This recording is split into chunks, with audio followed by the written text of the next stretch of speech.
তো আপনারা যারা আছেন সবাই আপনারা জানেন যে আমাদের প্রাথমিক জ্বালানি বা প্রাইমারি এনার্জির একটা ঘাটতি আছে। আমাদের গ্যাসের রিজার্ভ ক্রমাগত কমতেছে এবং সেটাকে আমরা মেটানোর জন্য আমরা এলএনজি আমদানি করতেছি এবং আমরা সাথে সাথে এক্সপ্লোরেশনও চালিয়ে যাচ্ছি।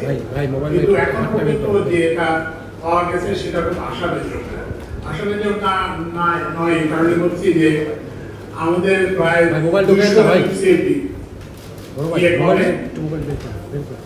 আমাদের প্রতি বছর প্রায় 200 এমএলসিএফটি গ্যাসের সরবরাহ কমে। সেই তুলনায় আমরা এই যে এই গত এক বছরের প্রচেষ্টায় কিংবা বেশি বিশেষ করে গত 6 মাসের প্রচেষ্টায় আমরা 50 এমএলসিএফটির মতো পাইছি।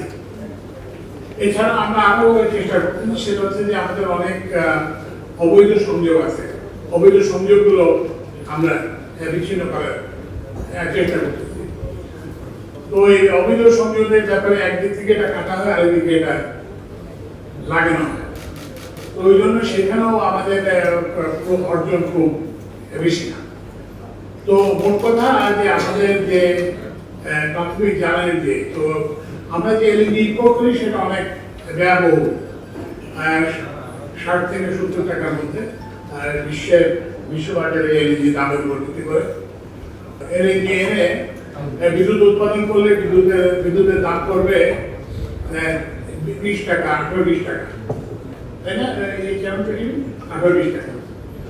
তারপরে ওই যে শিল্প কারখানায় যদি ওই ইয়েতে বিদ্যুৎ দিতে হয়, সরি ওই গ্যাস দিতে হয়, তাহলে সেটার দামও পড়বে প্রায় 40 টাকার উপরে। তো ওই জন্য সেটা তো করা যাবে না, কারণ আমরা তো বিদ্যুতের দামকে আপনারা জানেন যে গত এক বছরে আমরা বিদ্যুতের দাম বাড়াইনি, গ্যাসের দাম বাড়াইনি, শুধুমাত্র নতুন সংযোগের ক্ষেত্রে একটু সামান্য বাড়ানো হয়েছে। তো তাহলে আমাদের মুক্তির উপায়টা কি? আমাদের মুক্তির উপায়টা হচ্ছে এই যেটা বললাম যে নবায়নযোগ্য জ্বালানি, বিশেষ করে সোলার, যে জন্য আজকের অনুষ্ঠানটা হচ্ছে। তো এখন এইটাকে আমরা এই কর্মসূচিটাকে সফল করার জন্য প্রথমত এটাতে যাতে খরচ বেশি না হয় সেই জন্য আমরা বলছি যে এগুলো গ্রিড কানেক্টেড হবে।